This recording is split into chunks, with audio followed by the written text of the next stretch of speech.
All right, so Path of Exile 2 has been in early access for a few weeks now, and I have some thoughts. Overall, I'm very impressed. There is nothing fundamentally about this game that is flawed enough for me to not enjoy it, right? I think in general, it does an extremely good job of being an action RPG. The combat feels good, the animations are great, the presentation across the board is very, very good, and there's not much more you could ask for, really. There's some little things here and there, right? Like things that could change for the better. And I think given that it's an early access, these things are most likely to change, and they're not fundamental problems with the game. They're more like ancillary things that could be patched out, changing a couple numbers here and there, maybe changing how some abilities work with others. Very small things. That being said, I'll still talk about the list of cons that I have for the game, but let's just start out with some general topics first. Then I want to talk about combat, story, presentation, boss fights, and lastly, gear and progression. So one of the first general questions is, can you play this game casually? And I think it's an important question because the obvious answer to this question for Path of Exile 1 is pretty much no. I mean, you could try, but you'd find yourself either having to look for a build guide and following it to the T, or, learning a lot about the in-game mechanics and systems to do it on your own, which is definitely not advised. I think this is the biggest fundamental change between Path of Exile 1 and Path of Exile 2. This game is actually playable very casually. You don't have to really look up a build guide and follow it to the T. You don't have to have super in-depth knowledge of the game's mechanics. That's still there for people who want it. But I know for a fact that you can get away without doing that. And how do I know? Well, because I did it, right? I'm a super casual player, and to be fair, I haven't hit endgame. Maybe that's where I'll hit my wall. But honestly, even if I can get through the entire campaign without having to feel like I need to follow a build guide, I think that's a success. Because if you think about it from a first-time player's perspective, the main goal is to just finish the campaign. It shouldn't be to have this uber-efficient build that wipes the screen of enemies. It should just be to have fun, have fun using some abilities, beating up bad guys, getting better gear, finishing the story. That's kind of what your goal should be in your first playthrough.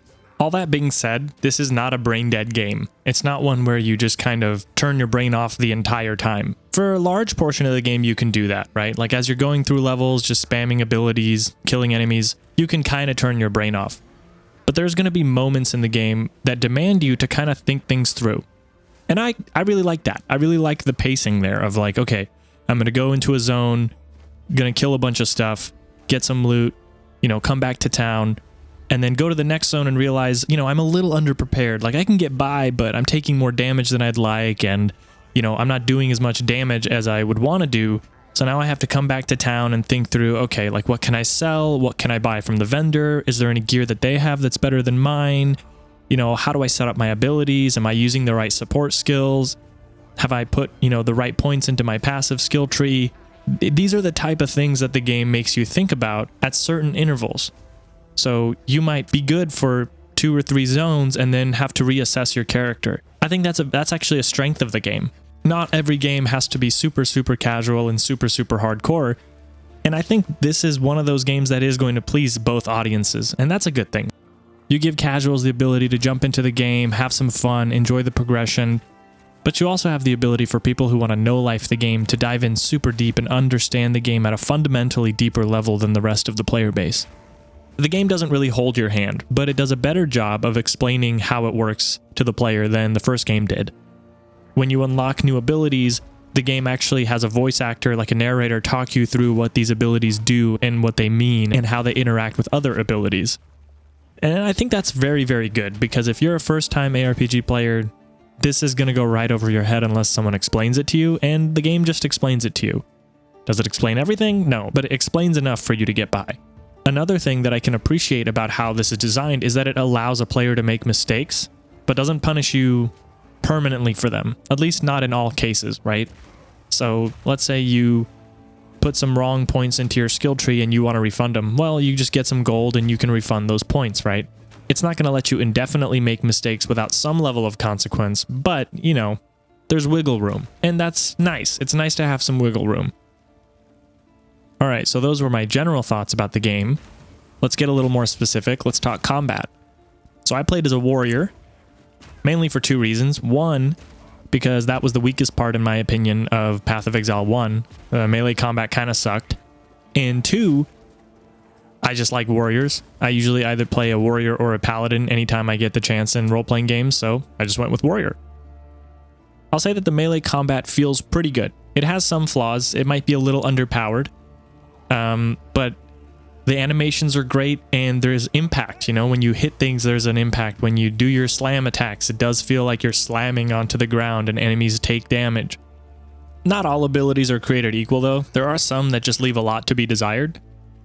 One ability I really don't like is Earthquake. It's an ability you can get early on, and it looks like it would be actually fun to use, but it's really bad because you have to slam the ground, and then you have to wait where the ground was slammed, and then like after a few seconds or whatever, there's an explosion. But in practicality, when you slam the ground at a group of enemies, you want that slam to hit them right then and there. That's why you're a melee character. And then you have to wait. By the time the ability actually triggers, many enemies would have moved off of that area, so it's kind of ineffective. Now, I get it. It might be bad early on, and there might be support gems that make it better later. But I'm just saying, like, from an early game perspective, it really sucked to use that ability. I did not like it at all. But hey, that's just one ability. I mean, there's a lot of abilities in the game that are actually fun to use. Rolling Slam is really fun. Your character is just slamming the ground and hitting enemies. You know, can't beat that, really. There's a stun mechanic for the warrior, which allows you to do damage to enemies, and then there's a stun indicator that comes up on their head, and then you can use a finisher ability to kind of do massive damage to the enemy and then surrounding enemies. Now, I think that's really good. The only problem I have with that is the finishing move sometimes just misses, and I think that's pretty bad. I think they should make the finishing move in that combo a 100% guarantee to hit if you're close to the enemy. But I think at this point I'm getting into very, very specific things about the combat, which is not my intention. I kind of just want to paint a picture that the combat is fun, right? The animations are fluid. There's some work that needs to be done in terms of tuning the abilities. But even if the game came out fully and this was the abilities that we had at launch, I would be okay with that, right? Not every ability is going to be a hit. And to be fair, I have half the game left to play, and I'm sure there's going to be more abilities that I unlock that are going to be super fun then.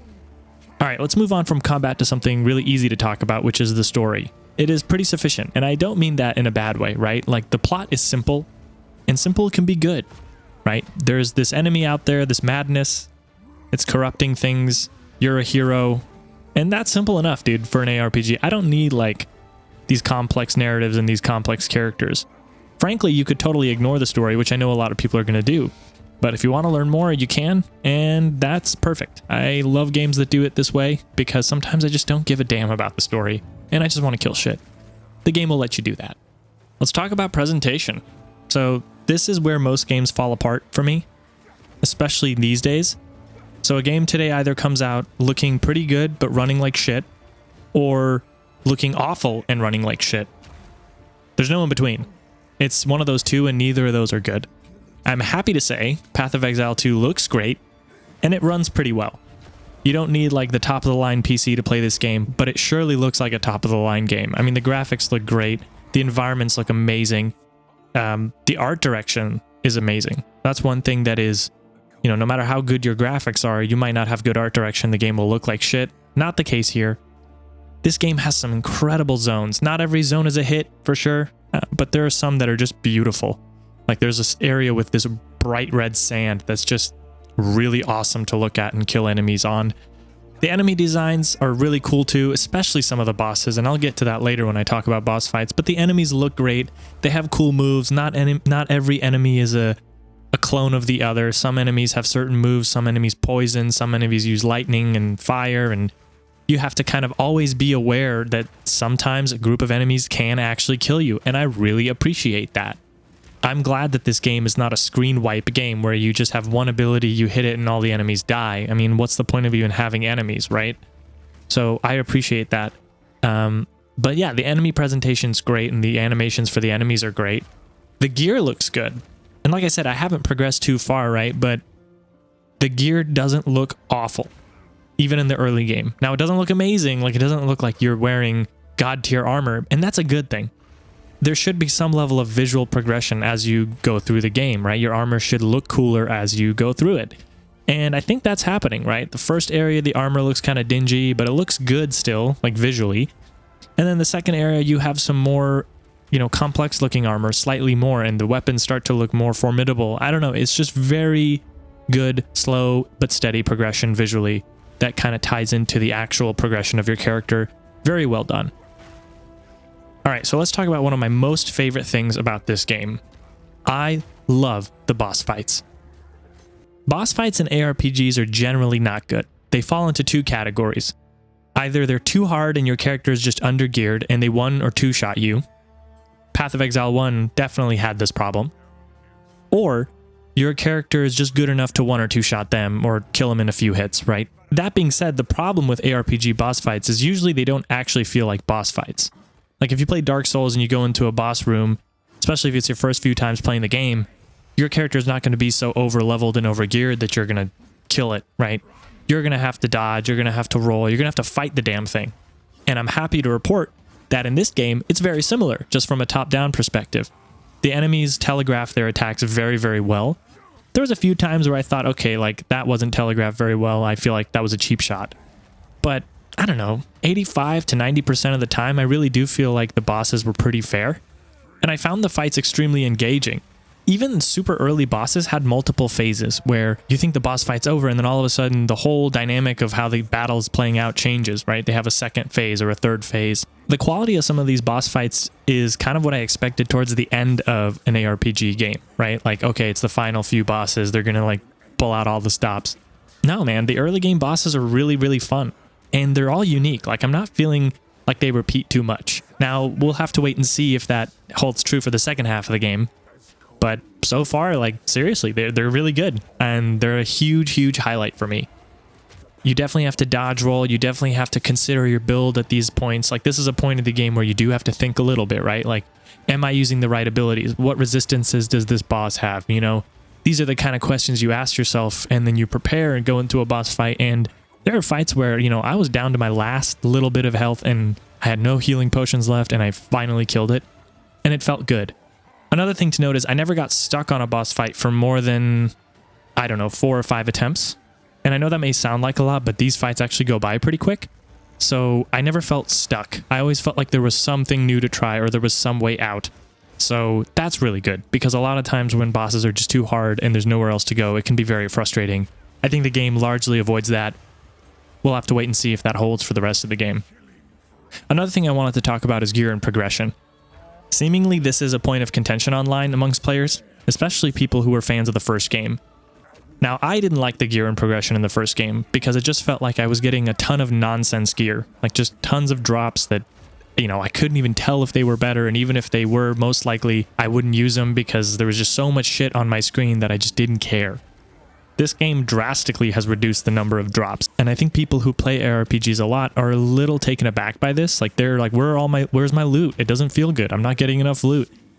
I hope that they don't cave into these people, because I really do think they've pretty much nailed it. And I'll tell you why. I think having a slower cadence of loot drops that are more meaningful is better, because when you get something that's actually good, you will savor it for longer. If I get like a sword that's really good, and then a few minutes later I get another one that's a little bit better, it doesn't feel good. It feels like, okay, I'm just going to equip the thing with the bigger number. But if, let's say, if I get a sword that's really good and it lasts me 2 or 3 acts, and then I get another really, really good sword, that's going to be awesome, because there's going to be diminishing effectiveness of the weapon, of the loot drop, as time goes on, and you're going to be kind of fiending for that next one. And when you get it, it's going to be really, really good. I think that's more effective. I personally enjoy that in games more. That's kind of why I like classic World of Warcraft as opposed to the current version, because gear drops are meaningful. I know that ARPGs are all about loot, and that's the whole point of the game. I do think, though, that the discourse online about how there's not enough loot in the game is a little overblown. I think there's just enough. I mean, you could maybe add a few more drops here and there of like some currencies and stuff, or skill gems, for example. I can understand that. But if we're going to go down the path of just adding more loot constantly to the loot table, it's slowly but surely going to end up like the first game, and I think that is not a good thing. I think that wraps up my current thoughts of how things are with Path of Exile 2. Overall, I really, really like the game. I think it lived up to the hype, and I'm really excited to see where it goes from here, because it's only going to get better. They're only going to keep working on it. This studio is clearly committed to this game, so I'm excited as a fan, a casual fan, to keep playing and see what's in store for us later.